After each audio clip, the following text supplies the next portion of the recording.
पंजाब का अंग्रेजी राज्य में विलय। प्रथम युद्ध अंग्रेजों के साथ। इसके दूसरे भाग में आज चर्चा करेंगे किस कारण से अंग्रेजों के साथ युद्ध हुआ और अंग्रेजी राज्य में पंजाब का विलय हुआ। अभी तक हमने देखा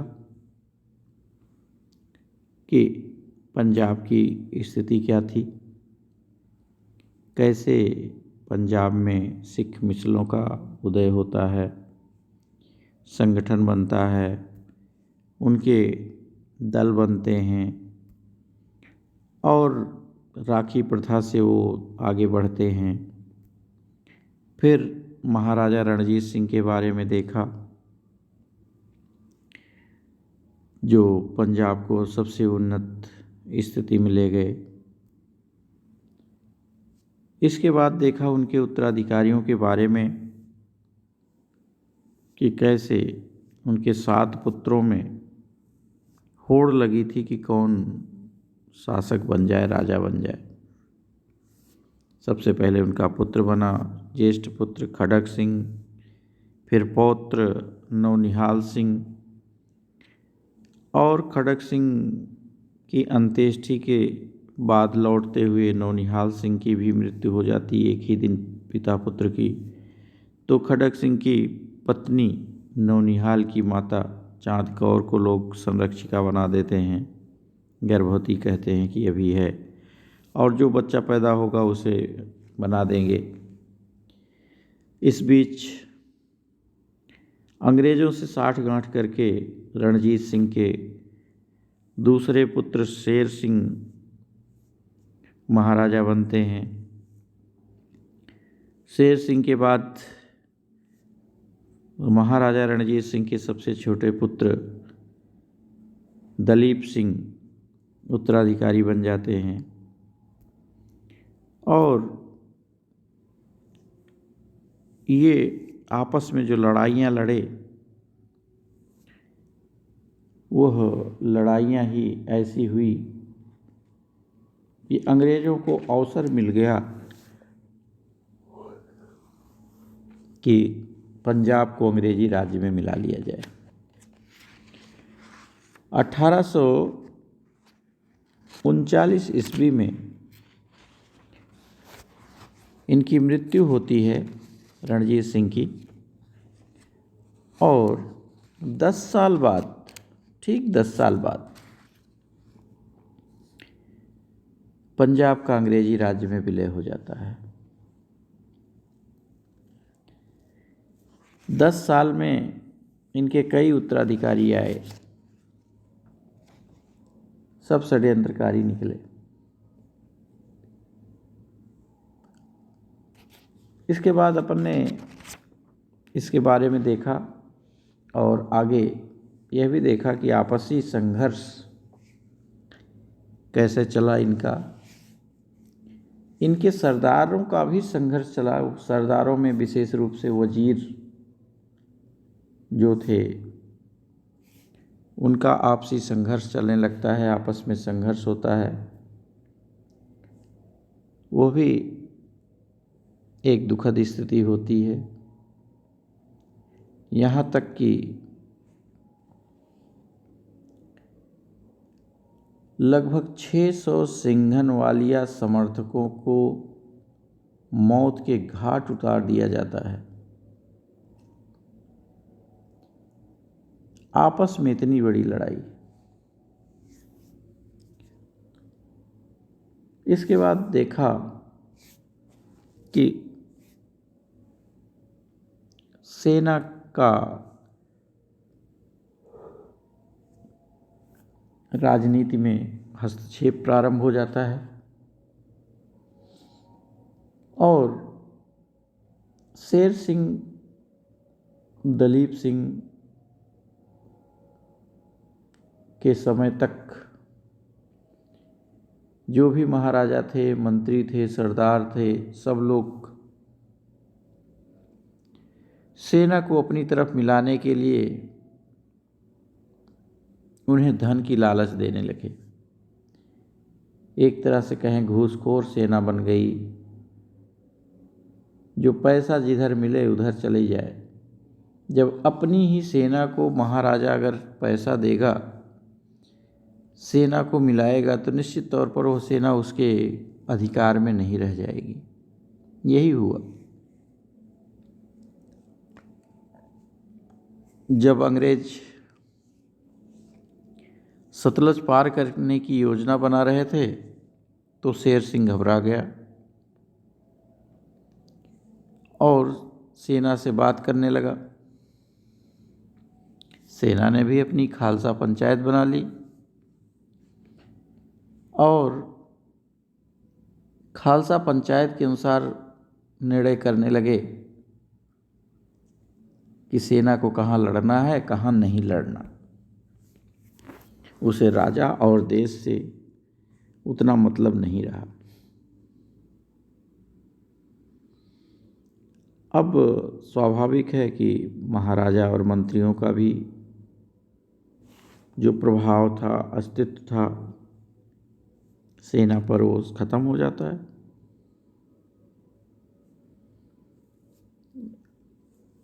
इसके बाद अपन ने देखा था कि जो महाराजा रणजीत सिंह के समय के अच्छे सेना नायक थे, वे सभी रणजीत सिंह के जीवन काल में ही समाप्त हो गए, मृत्यु के प्राप्त हो गए।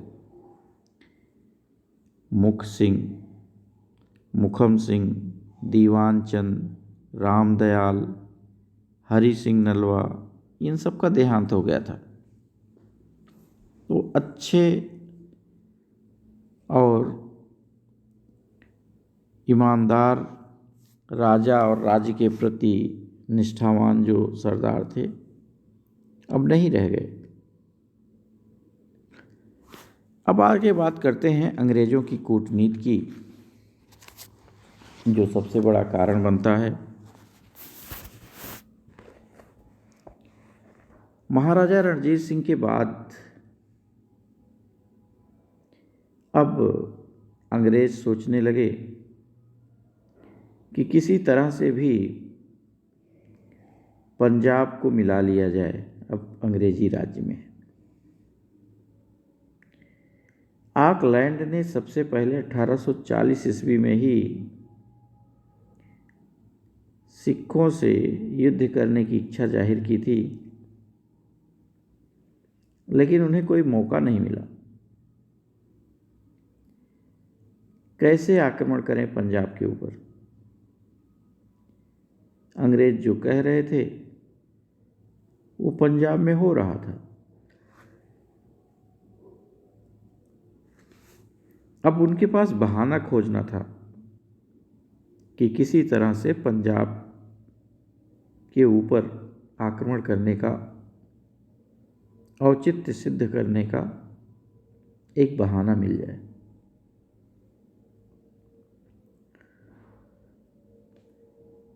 इन्होंने अब पंजाब में जब उथल पुथल हुआ, आपस में संघर्ष चालू हुए, तो अंग्रेजों ने गुलाब सिंह, लाल सिंह, तेज सिंह, ऐसे जो सरदार थे जिनसे किया जा सकता था साठगांठ, वहाँ अब साठगांठ प्रारंभ हो गई। एलन बरो गवर्नर जनरल बनकर आता भारत में 1842 ईस्वी में। वह भी आकर के पंजाब सरकार की ओर ध्यान देना चालू किया। अब अफगान युद्ध में अंग्रेजों को जो क्षति उठानी पड़ी थी और पंजाब में भी अराजकता फैली हुई थी, तो भारत की उत्तर पश्चिम जो प्रांत था वो कमज़ोर हो रहा था, उसकी सीमा कमज़ोर हो रही थी। तो इसलिए भी अंग्रेज ध्यान रख रहे थे। Duke of Wellington, Duke of Wellington ने एलनबरो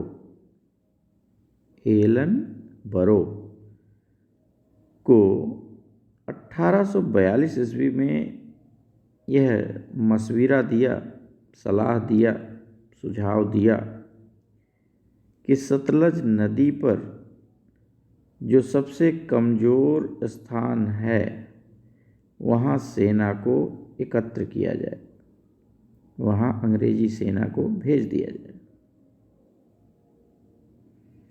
और जो फिरोजपुर और लुधियाना है इसकी सुरक्षा का इंतजाम किया जाए अच्छे से।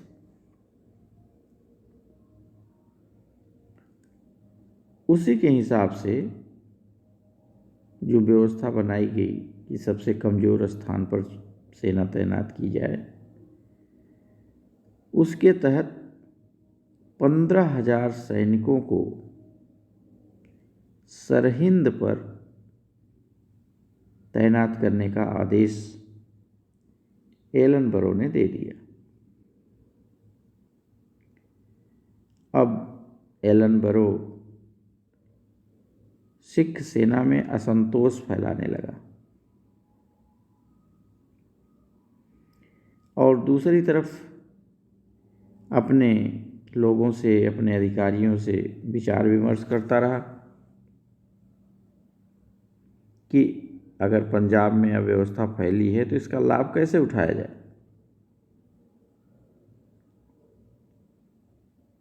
तो अंग्रेज पूरी तरह से सतर्क थे सतलज के उधर घटनाओं को लेकर के। सतलज एक तरफ से बॉर्डर जैसा था, जो एक तरफ अंग्रेज थे, एक तरफ सिख थे। सिखों से युद्ध तो उनको करना ही था और पूरी तरह से तैयारी के साथ करना था।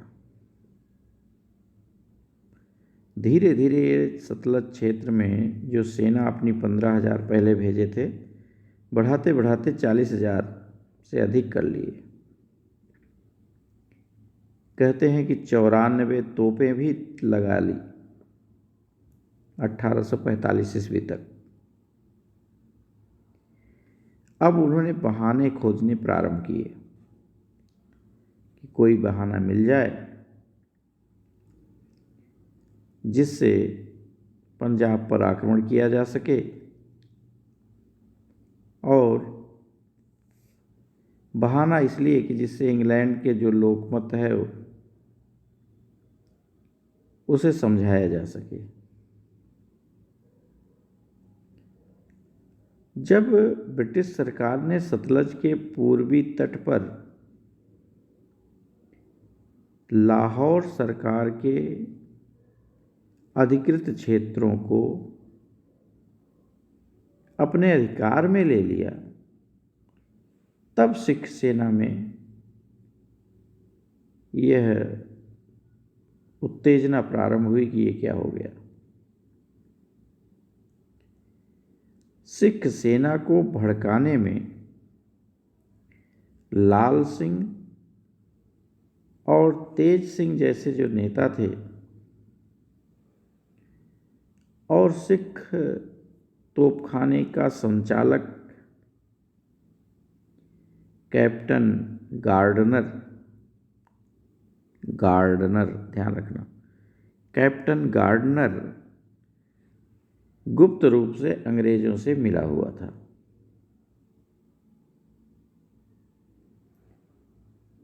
और इसमें ब्रिटिश एजेंट ब्रॉडफुट ने भी महत्वपूर्ण भूमिका अदा की थी। 1845 ईस्वी के फरवरी में जब सिंधु नदी के द्वारा सैनिक नावों का एक शक्तिशाली बेड़ा फिरोजपुर पहुंच गया,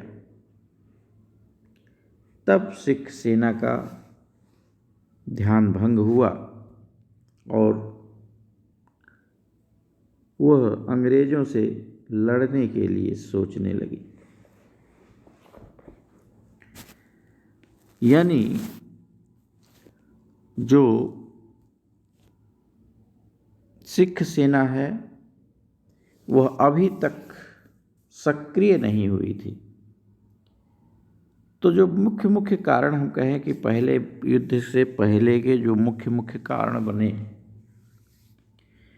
उन कारणों में सबसे मुख्य कारण इनके आपसी ही मतभेद थे। 3 गुट इसमें दिखाई देते हैं। पंजाब में एक राज परिवार का गुट है, जो महाराजा, उनके लड़के, उनके पोते, उनकी पुत्रवधू, इन सब को लेकर के आपस में जो संघर्ष चल रहा था, एक ग्रुप इधर था। दूसरा इनके सरदारों का ग्रुप चल रहा था, सिंघनवालिया का, डोगरा का। वजीर ही मारे जा रहे थे। वजीर जो राज्य के प्रति निष्ठावान थे, उन्हीं के खिलाफ षड्यंत्र किया जाने लगा और सबसे बड़ी बात, शासकों द्वारा ही षड्यंत्र किया जाने लगा था। तीसरा ग्रुप जो बना था वो सेना का बन गया, जो अपनी पंचायत बना करके और निर्णय करने लगे कि हमें युद्ध करना है कि नहीं करना, करना है तो कहाँ करना है, किससे करना है, कब करना है, कितना पैसा उसके लिए लिया जाए। तो किसी राजा या शासक के साथ जाने के लिए मोल भाव होने लगा। ये जो 3 गुट बने, इन 3 गुटों का फायदा अंग्रेजों ने उठाना चालू किया और अंग्रेजों को डर दूसरे चल रहे थे कि अफ़गानिस्तान वाली सीमा अगर हमें मजबूत करनी है तो पंजाब मजबूत होना चाहिए। पंजाब अगर मजबूत नहीं रहेगा तो बाहर से कोई आक्रमणकारी आ सकता है और उससे अंग्रेजों को लड़ना पड़ जाएगा। अंग्रेज उससे डरे हुए थे और इसलिए वो चाहते थे कि हम अपने हिसाब से उसको सुरक्षित करें। जैसे कि इसके पहले वाले रणजीत सिंह वाले मामले में, उस वीडियो में हमने देखा था कि वह अफ़गानिस्तान की समस्याओं में रुचि ले रहे थे अंग्रेज। तो वही स्थिति अभी भी चल रही थी और इन तीनों गुटों का फ़ायदा भी अंग्रेज़ों ने उठा ही लिया और उन्हें फिरोजपुर में अपनी सेना भेजकर भड़का दिया, तोपें लगा ली, सेना बढ़ा ली। अब पंजाब की सेना को परास्त करने में बहुत मेहनत की बात नहीं रह गई थी, क्योंकि उनके सरदार भी इसकी तरफ हो गए, अंग्रेज़ों की तरफ। और जो पंजाब के तरफ से लड़ने वाले थे वो भी अंग्रेज अधिकारी थे, कैप्टन गार्ड, जो तोपखाने देख रहे थे वो भी अंग्रेज़ों से मिल गए। तो एक तरह से केवल कहने की बात थी युद्ध करना, युद्ध तो हारना निश्चित ही हो गया था। केवल युद्ध की शुरुआत करनी थी, युद्ध समाप्त करना था। और यही आगे चलकर अगले वीडियो में देखते हैं, हुआ भी यही। हम अगले वीडियो में इसके प्रथम आंग्ल पंजाब युद्ध के बारे में देखेंगे। फिलहाल अभी आज इतना ही। धन्यवाद, बहुत बहुत।